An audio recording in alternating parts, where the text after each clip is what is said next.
If you are watching this video, you are witnessing the lowest production values on the entire YouTube platform. These videos are unscripted. They are poorly lit. They are badly staged. And the presenter often trips over his own tongue and/or anus. Viewer discretion is advised. You will remember a couple of weeks ago, I reviewed the Gadsden Mill Wild Oak Butterscotch. I was so excited to get the sample from Jeremy. These are not quite yet available on the retail market, but stay patient, it's coming. So anyway, Jeremy sent me the sample, and I was excited. You know, it's that joy of discovering something new. And so I gently peeled apart the flaps. And I know you've done exactly the same thing, buddy. I know you've done the same thing. And you peel those flaps open. And the first thing you do is you take a little sniff. And when I sniffed, the heady aroma excited me and it aroused my entire olfactory system. And so I took two trembling fingers, actually my finger and my thumb, and I inserted them.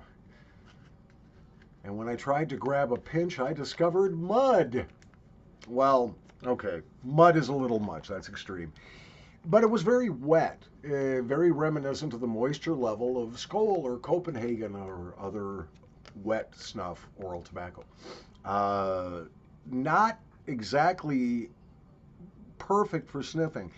Even more moisture than you would find in a fresh tin of the Sir Walter Scott's Moro Moro or Creme de Fig, both of which are fairly wet snuffs. The fresh Taxi Red, fresh tub of Taxi Red, they tend to be very moist. This is even way more moist than that. So I decided to do an experiment, you may recall, and that was to put a gram or two into this wooden snuff box. Now, my plan was to come back to it in a week. Well, I forgot about it. So I come across the snuff box today and remember my experiment, and so that's why I am doing, well, one of two reasons I'm doing this video. So, oh, it smells so good. Now remember, the only other snuff that has been in this snuff box, there have been two of them. They have both been unscented snuffs. They've been plain snuffs. Yellow Lily plain, and I believe Toke plain, or Toke natural. One of those. It was some, but it had no real aroma, just a little scent of tobacco. No, I take that back. I know exactly what it was. It was the Tabacum from Rosinski. Was also in here. Again, not a heavily aromatic, except by virtue of the tobacco. So, pretty neutral environment for the snuff to dry out in, and dry out it did. It is now really sandy. There's almost no moisture here, but this is a good thing in a way because I can get a much better idea of the grind, which is a lot more coarse than I thought it was when I reviewed the wet snuff.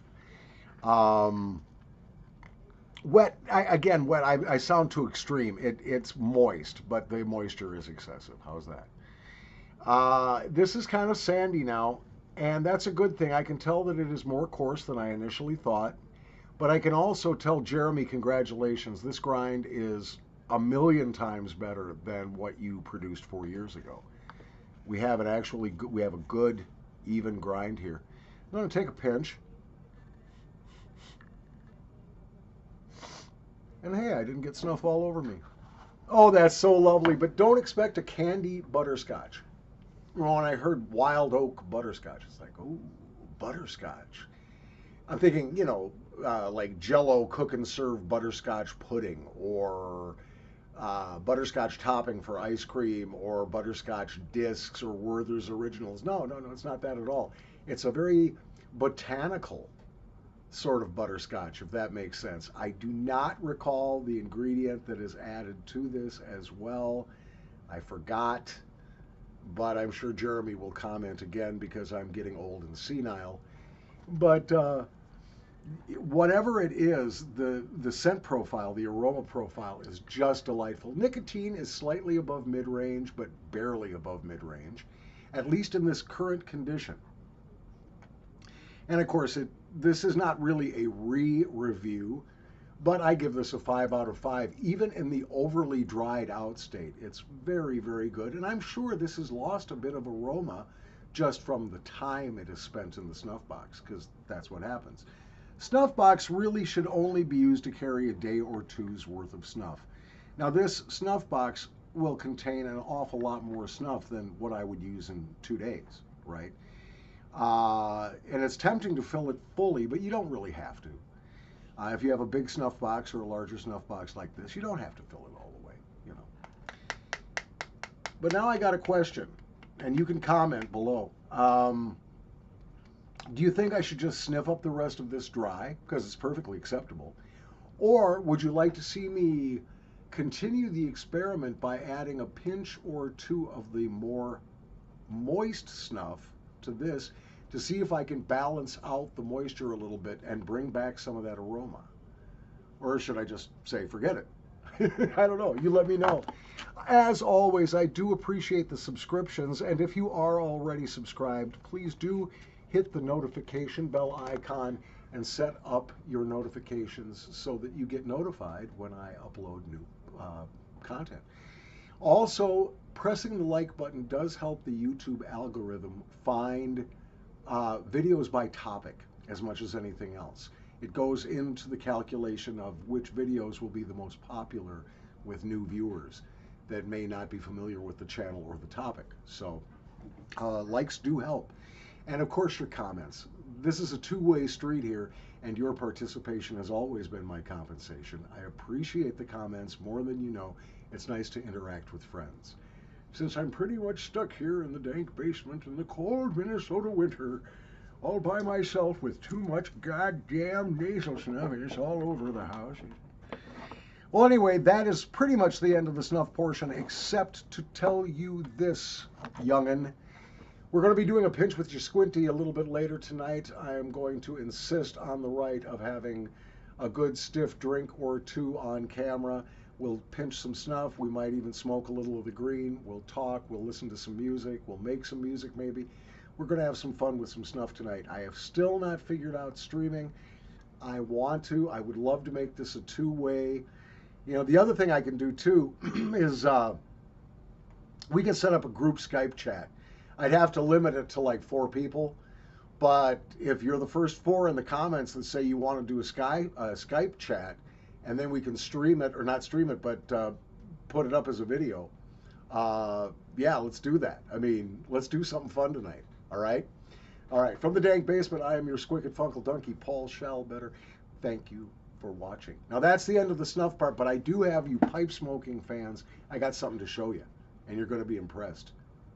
It's not real thick, but it's round and it's long. You ready?